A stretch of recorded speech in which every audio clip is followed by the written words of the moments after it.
alunos e alunas, vamos dar continuidade ao tema contracultura. Esse tema é muito importante para ampliar o modelo mental de vocês, ampliar a visão de mundo de vocês, a percepção da movimentação social em relação ao jovem que se opõe.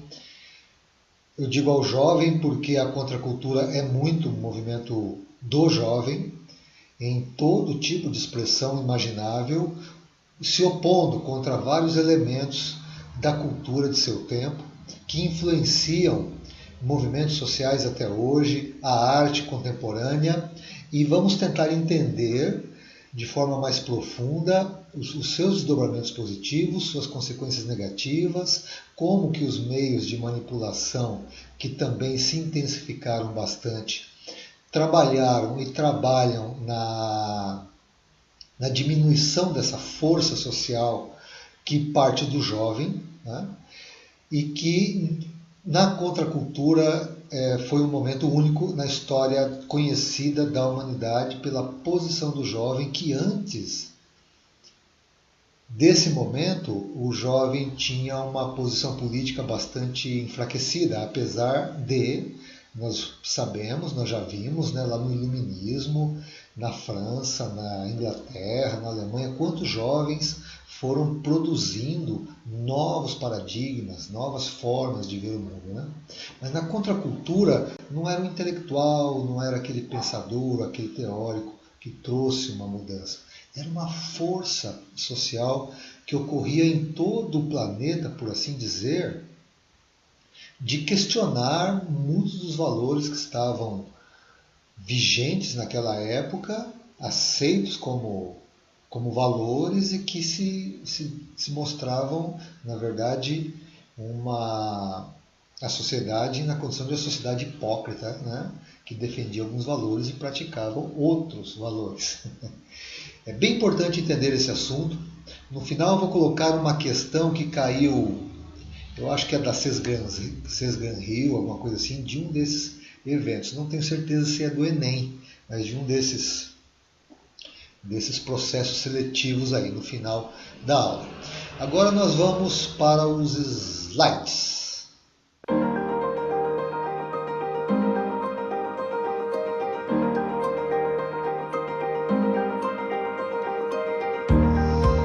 Pessoal, na aula passada eu coloquei esse slide para vocês antes do vídeo, se não me engano está certo, aquele vídeo sobre o movimento hippie.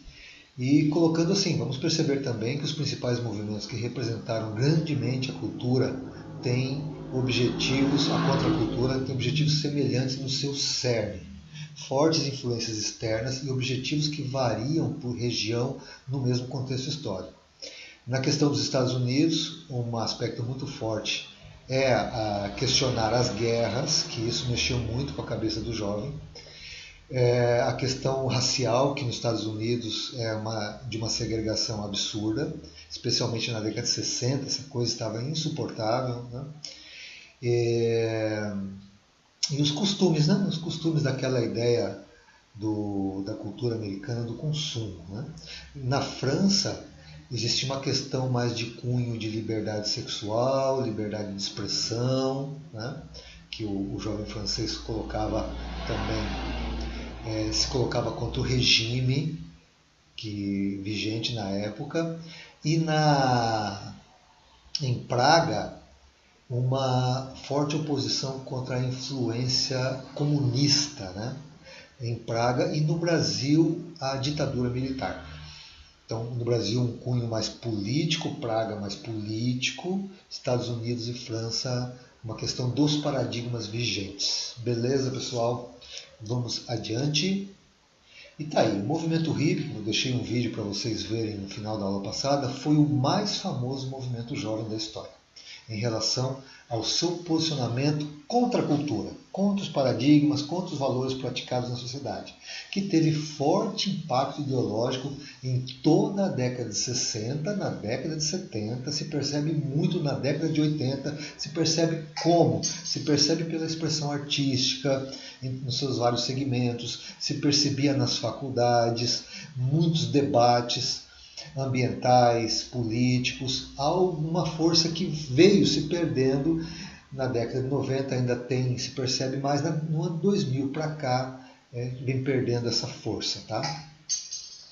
O movimento hippie foi um movimento de contracultura que passou a atuar de forma ideológica na década de 60 nos Estados Unidos, questionando valores e situações do contexto sociopolítico do seu tempo.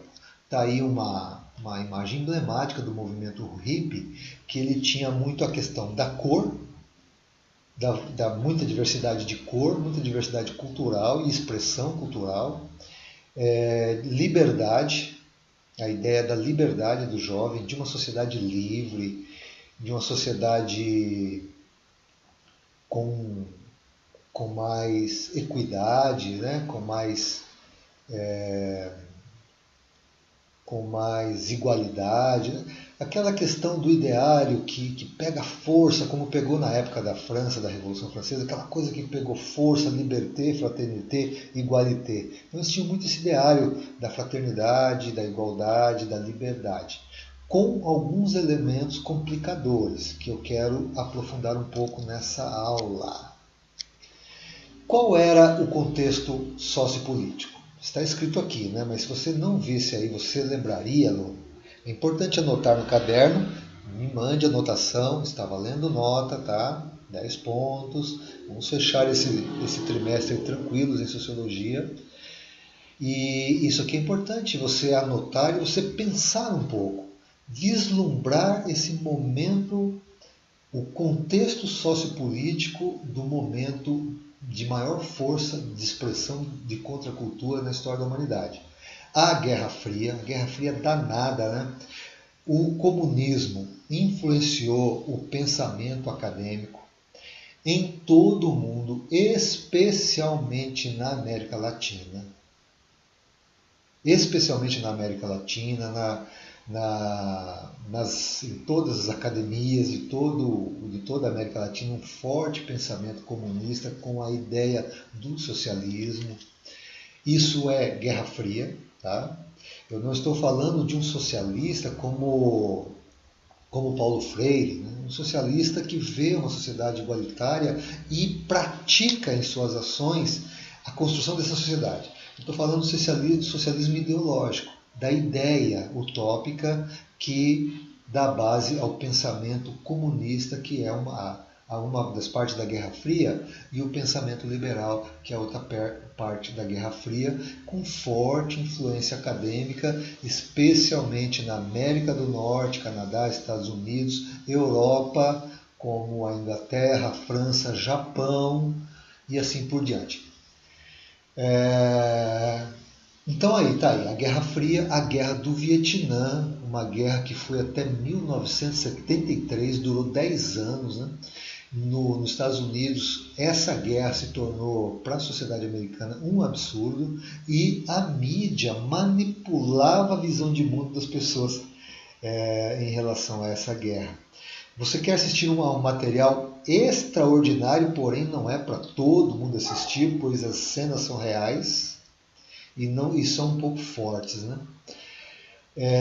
Corações e Mentes. Tem no YouTube, se alguém quiser me peça aí o link, de repente eu coloco o link ali também na descrição, preciso lembrar disso, que mostra um pouco dessa guerra, como que era a manipulação lá nos Estados Unidos, da população americana, mas o jovem americano nessa época, o jovem tinha muita visão de mundo, o jovem produzia muita literatura, muita arte, muito conteúdo que explodiu na contracultura, ele não caía naquela história da manipulação, como hoje, me permitam dizer, é tão fácil manipular os modelos mentais da juventude. E felizmente eu tenho um relacionamento aí como professor com muitos alunos que concordam com isso, que têm uma visão mais ampla. Mas em linhas gerais, na contracultura, a sociedade tinha muita força de questionamento dessas situações. Mesmo vocês vendo lá que a mídia americana manipulava o modelo mental das pessoas na Guerra Fria, manipularam também no extermínio dos índios da América do Norte, como manipulam aqui no Brasil. Tá? Não é diferente. A segregação racial e a morte do Martin Luther King foi assim, o Martin Luther King palestrando na sacada da casa dele levou um tiro, né? e morre ali. E ele era um ícone, né, da luta, né, a favor dos negros contra a absurda segregação racial nos Estados Unidos. Ele é um divisor de água nesse aspecto. Isso me impulsionou demais. Exatamente em 68, né? Isso impulsionou demais o movimento hippie que vinha pegando força dos beatniks. A crítica ao capitalismo, mas entendam você que tem o ideário de esquerda e direita. A crítica era o consumismo e não o jogo da Guerra Fria. Então muitos jovens não caíam no jogo da Guerra Fria, que é o jogo da Guerra Fria, a ideia contra o capitalismo puxar para o socialismo comunista, com essência comunista, ou puxar para o liberalismo, que é o capitalismo do consumo predador. Mas o jovem tinha uma visão que eu quero e procuro passar para você, meu aluno, dessa ideia de esquerda e direita. Ele tinha uma visão de questionar os padrões dos consumistas da sociedade, porque hoje, se você tiver um olhar mais apurado, você vai ver que o socialismo não questiona o consumismo. Pelo contrário, está de joelhos perante o consumismo, como é o pensamento liberal. Porém, o pensamento liberal é abertamente a favor do consumismo. E o pensamento hoje de esquerda no mundo é maquiado com essa ideia que foi forjada através da cultura produzida pelas estruturas de esquerda, de imaginar o socialismo como uma ordem que iria contra o comunismo e criar uma sociedade igualitária, que é uma utopia. Não aconteceu e não acontece até hoje. O American Way of Life, né, o tipo de vida americano, aquela vida da vaidade, da aparência e do consumo. Tá? O jovem começou a questionar isso, por isso que o visual do hippie era bem contrário a isso, aquelas roupas soltas, coloridas, à vontade, né, muito originais, contra esse estereótipo que ficou famoso por essa frase American Way of Life. Questões ambientais, aí o jovem questionando já em relação ao consumismo e à grande produção mundial, as questões ambientais, especialmente nos Estados Unidos, grande produtor, né? A hipocrisia na cultura tradicional da época desses jovens, da sociedade ocidental e estadunidense.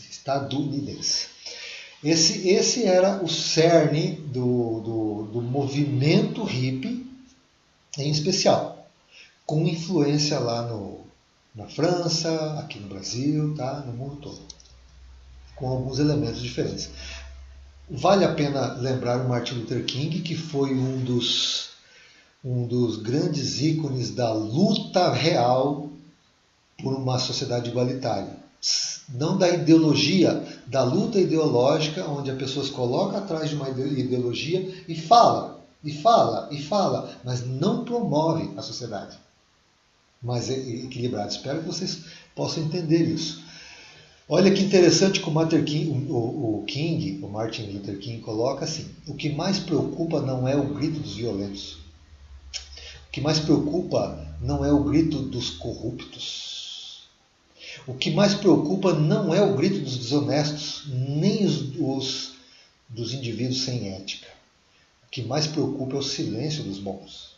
É o silêncio daqueles que realmente querem mudar e querem ver um mundo mais igualitário realmente.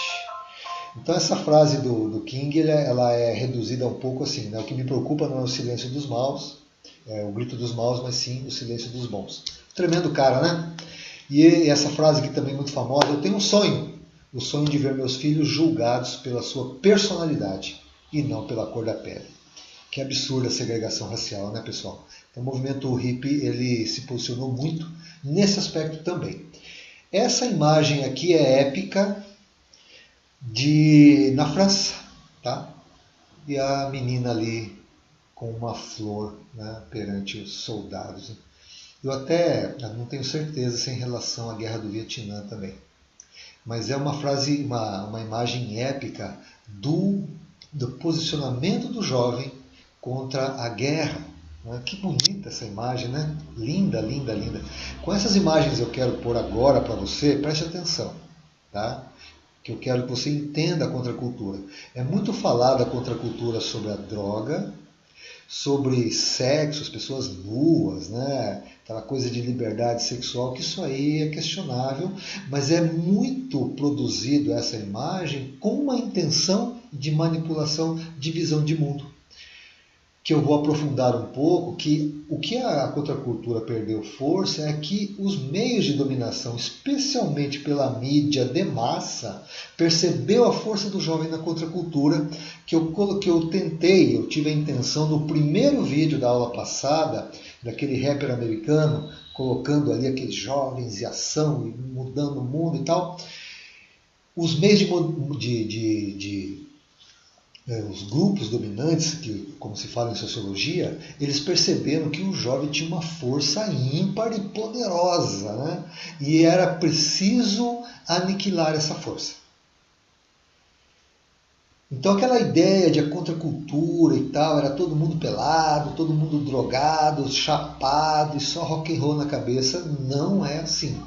Essa é aquela ideia genérica que sempre ocorre com as massas. As massas são assim, né? As massas vão, as massas vêm, mas o jovem pensante se manifestou fortemente na contracultura. Está aqui outro grupo de jovens, você não está vendo ninguém pelado, ninguém chapado, mas são pessoas que queriam um mundo melhor, que estão ali naquela foto em algum momento, provavelmente no Woodstock, ou indo para o Woodstock, alguma coisa assim. E essas imagens aqui, a da direita lá em cima, são jovens que estavam se reunindo em comunidades comunitárias, onde a terra não seria de ninguém, seria de nós todos. Nós produziríamos sem a ideia do capitalismo, do consumismo, teríamos vidas simples e de irmandade, em paz. Essa é uma imagem pouco projetada em relação à contracultura, um jovem da paz, sem droga, tá? Que se passa muito na contracultura e que procurava praticar um mundo melhor e não apenas aquela loucura toda que também fez parte desse processo.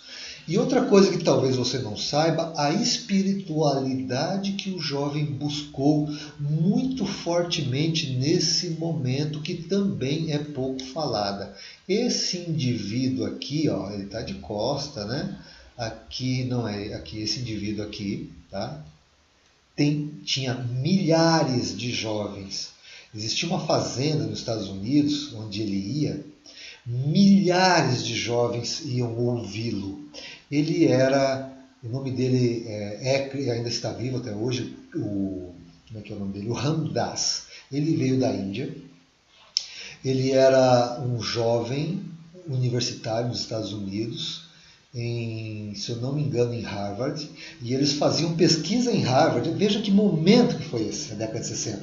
Eles faziam pesquisa em Harvard com LSD, em Harvard, pesquisa autorizada pelo reitor, pelo coordenador do curso, pelo professor e tal. Eles usavam LSD, ficavam chapados e faziam pesquisa em cima disso. Até que ele se deu conta que aquilo era um absurdo e que ele estava extremamente equivocado. Harvard também percebeu isso, né? E ele foi para a Índia buscar espiritualidade. Quando ele voltou, ele foi um sucesso. Um sucesso. Até hoje ele é um grande cara que, inclusive, eu particularmente admiro demais. E isso também é pouco falado, né? E houve uma ascensão porque havia um desgaste do cristianismo católico e protestante nesse momento. Tá?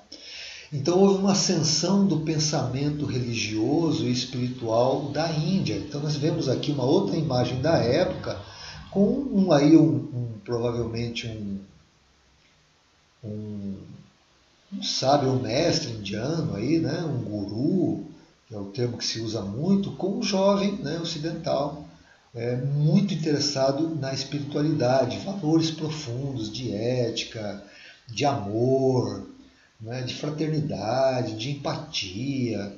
Muito lindo isso, que é pouco falado em contracultura. Captou aí, aluno, aluna? Que tal? O movimento hippie teve como influência os beatniks dos anos 50, que eram jovens que vieram da Segunda Guerra Mundial. Imagina a cabeça desse jovem. Eles optaram por mudar de vida, porque a Segunda Guerra Mundial, apesar de ser muito estudada, não é muito claro pelo que eu percebo na minha relação com as pessoas, que a guerra mundial tem como mola secreta o capitalismo, o consumismo. A origem da Guerra Mundial é isso, da Primeira Guerra Mundial e da Segunda Guerra Mundial. Na Segunda Guerra Mundial tem um complicador, que é essa estrutura que se aparece na União Soviética e nos Estados Unidos como ideia de predomínio no mundo. Né? Aí entrou a Guerra Fria, foi um sufoco danado, todo mundo achava que a Terceira Guerra já ia acontecer na sequência por esse predomínio comunista e liberal que se enfrentavam para ter a hegemonia mundial em suas mãos. Né? Então, a essência do conflito mundial é econômico, tá, pessoal? Da Primeira e da Segunda Guerra Mundial. Então, esses caras vieram da Guerra Mundial com esse pensamento de que está errado isso aqui. Isso aqui não está certo, esse caminho que nós estamos aqui não vai dar bom. Né? Então eles queriam uma vida diferente, foi um movimento muito forte. Daí sai o movimento hippie com tremenda força, que são os filhos desses caras, que são os jovens que nasceram no momento da guerra, logo depois da guerra, pois eles estão aí na década de 60, né? A guerra acabou em 45, e eles são jovens, eles não querem o mundo daquele jeito. Hoje nós nos perdemos em ideários superficiais de esquerda e de direita, que não é praticado, não é aprofundado um mundo igualitário que nós todos sonhamos. Um mundo de paz e de harmonia que todos nós gostaríamos, um mundo de oportunidades e de igualdade que nós todos gostaríamos. Né? Hoje nos perdemos nessas estruturas que têm origem nesses conflitos todos para criar ideário, para que nós sejamos reprodutores desse ideário, que lá no fim são pessoas que querem o poder. Outra forte influência foi o movimento antirracista que ocorreu nos Estados Unidos, especialmente na icônica contribuição de Martin Luther King, que nós já falamos. Está aí, paz e amor era um símbolo comum, surgiu ali e hoje muita gente ainda usa, né? Aí para você aí, ó, paz e amor. Paz e amor, né? Faça amor, não faça guerra. Uma das deturpações desse faça amor, não faça guerra é o aspecto sexual do faça amor. Né? A ideia era pratique o amor, né? Pratique o amor ao próximo. Você vê como deturpa e se perde, né? A ideia.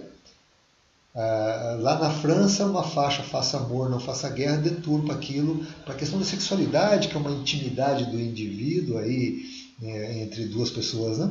Aí se usa toda essa deturpação para chacoalhar a cabeça da galera, e a galera, né, o galinheiro, a grande massa, vai com tudo nessas coisas aí. Mas era pratique a paz e o amor, né?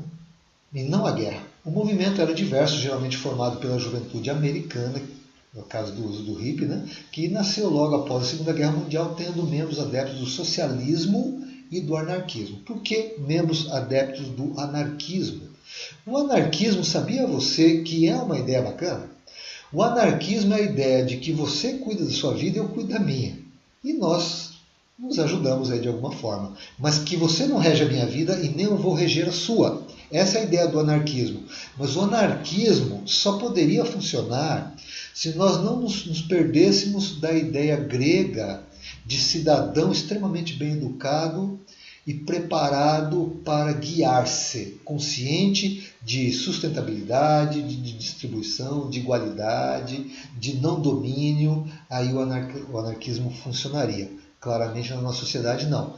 E do socialismo porque se questionava o consumismo. Mas eu digo e repito, olhe para o socialismo e veja se as estruturas de pensamento ideológico em relação ao socialismo, a democracia socialista, ela se opõe ao consumismo. Não, ela está de joelhos ao consumismo, criando um ideário de manipulação e reprodução da microfísica do poder, que é um assunto para o terceiro ano, para se manter no poder.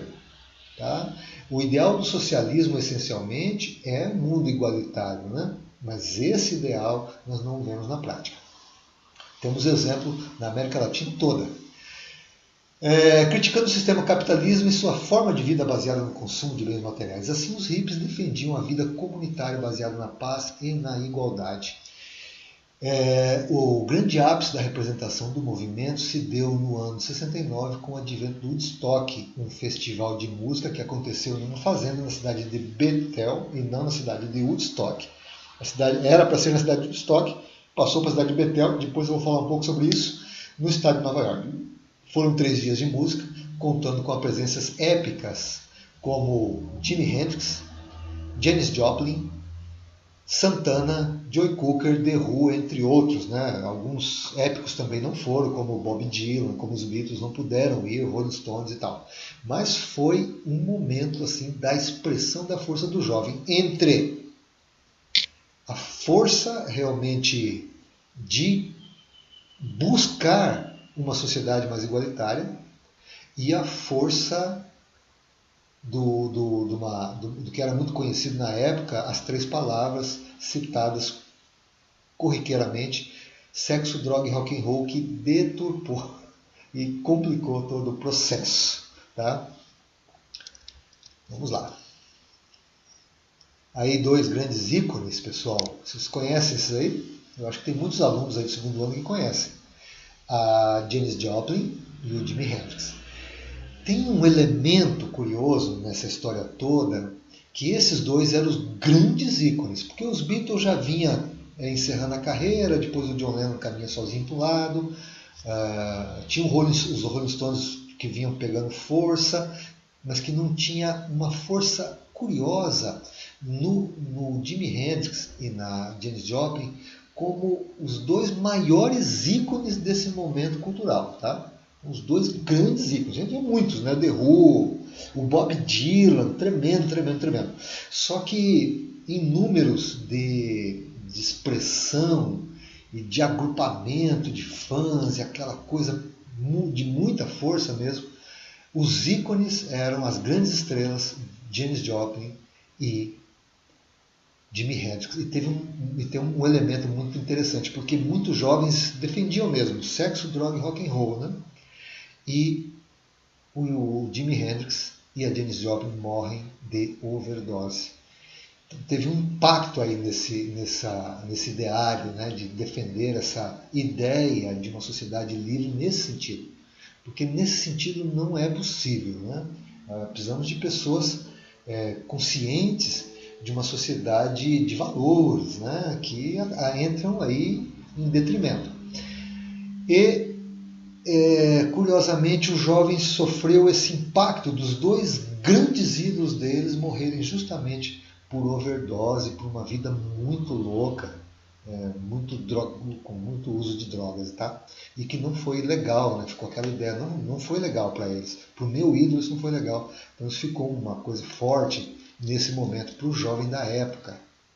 A contracultura no Brasil, com influência do movimento hippie, como eu falei um pouquinho atrás da Tropicália, quero falar um pouquinho mais agora, surge através da Tropicália, que se opunha à cultura tradicional e com forte posição política. A Tropicália deu muita força para o movimento estudantil no Brasil contra a repressão militar, que também tem um aspecto aí de Guerra Fria, tá? Os militares representavam na época a direita em relação à Guerra Fria, tinham um alinhamento maior com os Estados Unidos, e em 1922 foi fundado no Brasil o primeiro partido comunista brasileiro. Né? E começa então a influência de Moscou no Brasil, na sociedade intelectual brasileira e a produção do pensamento de esquerda no Brasil. Tá? Mas o jovem entra meio que indiferente a essas coisas, né? Ele vai sofrendo a influência dos 2 lados, mas ele produz a Tropicália e o movimento estudantil, tem muita riqueza também, apesar de ter o padrão estereotipado do lado da questão do socialismo de esquerda, tá? Que na verdade tem como atrás da cortina a Guerra Fria lá de Moscou e de Washington. Pessoal, é muito importante entender isso, é muito libertador e que amplia muito a visão da pessoa. Imagina quantos jovens, teve jovem que levou coronhada, foi torturado e estava levantando uma bandeira e lá atrás da cortina as pessoas esperando só a coisa acontecer para pegarem o poder para eles. Tá? E a guerra entre militares e comunistas no Brasil são a guerra de 2 forças antagônicas, que nós não deveríamos ter muito a ver com elas, e sim com o Brasil. com as questões pertinentes ao Brasil. Então o Tom Zé, os Mutantes, Gilberto Gil, Caetano Veloso, entre outros, criaram uma estética musical ímpar, de grande qualidade, maravilhosa, reconhecida no mundo todo, questionando muitos padrões culturais no Brasil, não só a questão do militar, tá? da ditadura militar. Ele questiona o meio ambiente, questiona valores e tal, muito bacana, né? Também entra aí também a questão lá que eu falei, sexo, droga e rock and roll, né? Que ela está sempre permeando ali um pouco, mas tinha muita qualidade de jovem pensante nisso tudo aí. O Tom Zé, pessoal, o Tom Zé, ele viu numa pesquisa da MTV, há uns 10 anos atrás, talvez um pouco mais, que essa pesquisa trouxe para o Tom Zé, quando ele viu a pesquisa, que o jovem, eu não me lembro do número, mas por volta de 80% do jovem não estava preocupado com o meio ambiente, não estava preocupado com política, não estavam preocupados com questões sociais. Era um número altíssimo. O Tom Zé, ele ficou 3 dias trancado no apartamento, que ele não acreditava naquela pesquisa. Ele ficou mal, ele fala de ter ficado até meio depressivo. Aí ele saiu do apartamento depois de 3 dias, como ele tem muita influência, Rio de Janeiro, São Paulo, Estados Unidos, ele saiu dando palestra, sabe? Dando palestra para o jovem em relação à alienação, né? Que o jovem estava sendo envolvido e que ele não estava percebendo. Então ele trazendo toda aquela experiência da força do jovem que ele viveu na época, que era muito legal. Esses jovens eram muito inteligentes, né, muito capazes, e ele queria passar isso para os demais. Tá? Bem legal. Então alguns membros desse movimento foram perseguidos, exilados. Né? O Caetano Veloso foi exilado, o Raul Seixas foi exilado. O Raul Seixas ficou 3 dias na casa do John Lennon. Consegue imaginar a cena? Raul Seixas e John Lennon, 3 dias juntos, trocando ideias sobre o momento que eles viviam. Sócio político. Caramba, né? Que legal, né? Coisa interessante, né?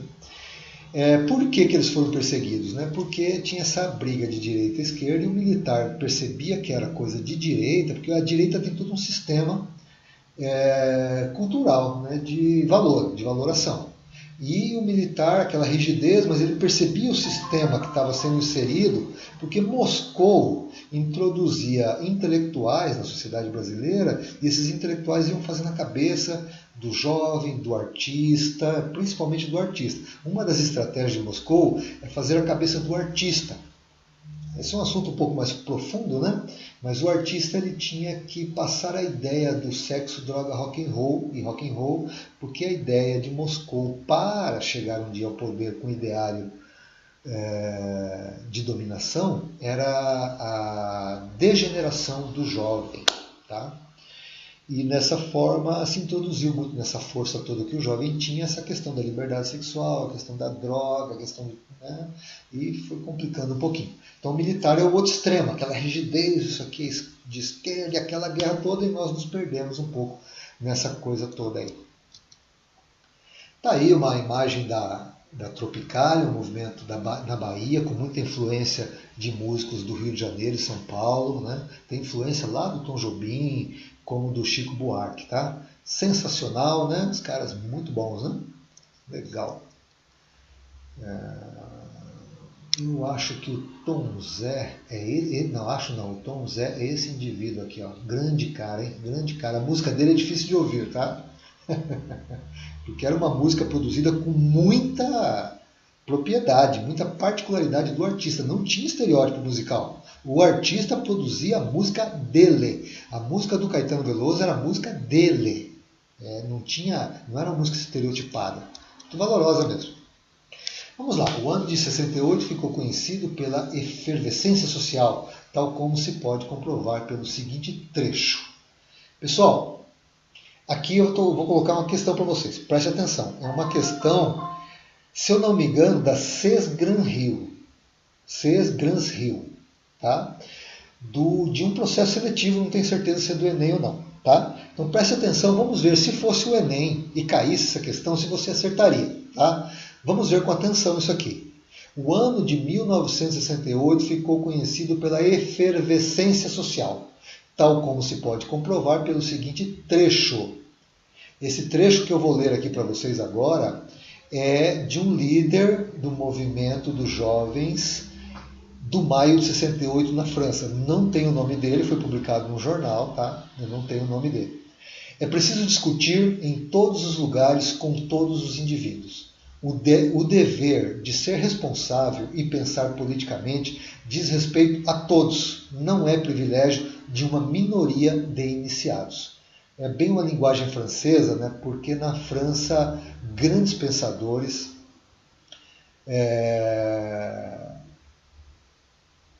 o pensamento de esquerda na França ele é interessante, ele é menos contaminado por Moscou, né? Vamos dizer assim, né? pelo comunismo. Então ele é mais abrangente, ele é mais humanitário. Eu acho legal o pensamento de esquerda na França, tá? Não devemos nos surpreender com o caos das ideias, pois essa é a condição para a emergência das novas ideias. O país... Perdão, está escrito errado aqui. Eu li errado, perdão. Os pais do regime devem compreender que autonomia não é uma palavra vã. Ela pressupõe a partilha do poder. O poder não é só para os pais do regime, né? Legal, é isso mesmo. Ou seja, a mudança de sua natureza. A mudança da natureza da ordenação do poder no governo democrático de direito, no Estado democrático de direito. Que ninguém tente rotular o movimento atual. Ele não tem etiquetas e não precisa delas. Os movimentos sociais... Bom, essa é a questão que caiu lá no Enem, não tenho certeza que seja no Enem. E agora, pessoal, então está aí a fala de um jovem líder do movimento estudantil em maio de 68 na França. Tá? Fala coerente, concisa, uma argumentação clara sobre as questões da quebra dos paradigmas sociais do mundo capitalista, que eram vigentes no momento e que eles tentavam transformar. Então, os movimentos sociais que marcaram o ano de 1968, quem vai acertar a resposta? A. Foram manifestações desprovidas de conotação política, que tinham o objetivo de questionar a rigidez dos padrões de comportamento social fundado em valores tradicionais e moral religiosa? E aí? Essa segunda parte aqui está bem adequada, né? Será que ela toda está adequada? B. Restringiam-se as sociedades de países desenvolvidos, onde a industrialização avançada, a penetração dos meios de comunicação de massa e a alienação cultural que deles resultavam, né, eram mais evidentes. Bom, essa aqui também está bem boa, né? O forte avanço do capitalismo industrial, a penetração dos meios de comunicação de massa, com sua alienação cultural, que deles resultava, eram mais evidentes nos países desenvolvidos? Bem interessante essa questão, né? Será que ela está toda correta? O que você diz? Tiveram baixa repercussão no plano político, apesar de seus fortes impactos nos planos social e cultural. Claro, o impacto nos planos sociais e culturais até hoje se repercute. No plano político, não. O que você acha? Expresso na mudança de costumes e comportamento da sociedade pós esse momento da década de 60. Ou é a letra D? Inspiraram futuras manifestações como o pacifismo, ambientalismo, contra o consumismo e as questões das minorias. Qual que é a resposta certa? Pensa aí. Vou dar um tempinho para você.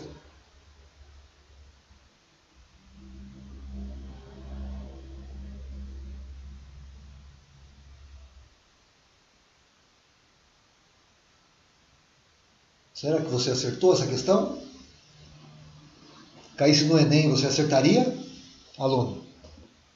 Vamos lá, hein? Estamos no ensino médio para ampliar bastante o nosso modelo mental e senso crítico, hein?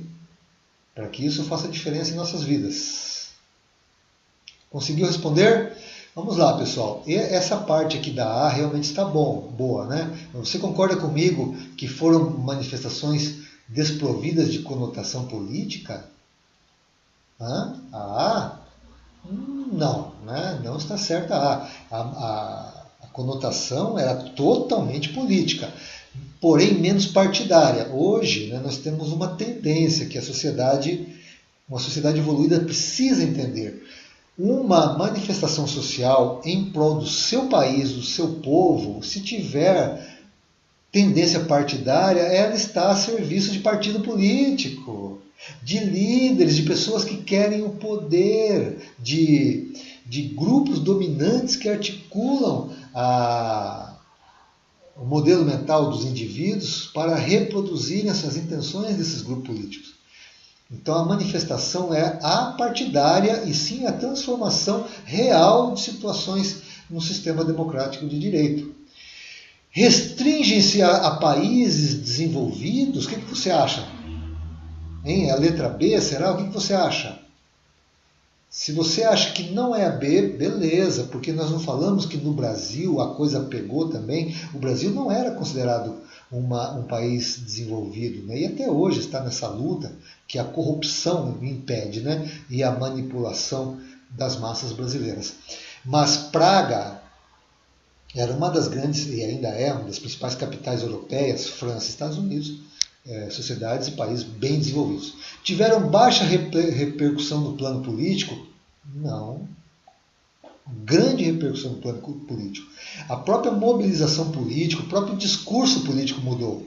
As leis mudaram. Muitos dos direitos que nós conquistamos, né, na Carta Universal dos Direitos Humanos, que foi logo depois da Segunda Guerra, aquilo se intensificou nesse movimento. A reflexão sobre essa questão dos direitos de uma nova postura política, que era um dos objetivos. Mexeu sim com o plano político, tá? Então a C também não é, porque tem uma falhazinha ali. Sobrou a D. Sim, inspiraram futuras manifestações pacifistas, ambientalistas, políticas, contra o consumismo e questões morais. Está aqui a questão correta. E aí? Você acertaria se fosse no Enem? Bom, essa aula aqui é para fechar a questão da contracultura aí nos Estados Unidos, a influência no Brasil e tal. Na próxima aula eu quero dar uma passadinha por Praga e por Paris, para fecharmos alguns aspectos de cultura, para fazermos a nossa prova. Nossa prova, mais o desafio de sociologia, mais as anotações do caderno. Com o desafio de sociologia e anotações do caderno, vocês conseguem 20 pontos. Com a prova, que vai valer 30, e a primeira metade do segundo trimestre, matar a sociologia fácil. Beleza, aluno? Aí você se concentra naquelas pegadas fortes lá de matemática, de português, né? Para sociologia, é modelo mental amplo, liberdade conceitual e senso crítico refinado, e não teoria. Beleza? Grande abraço para você e até a próxima.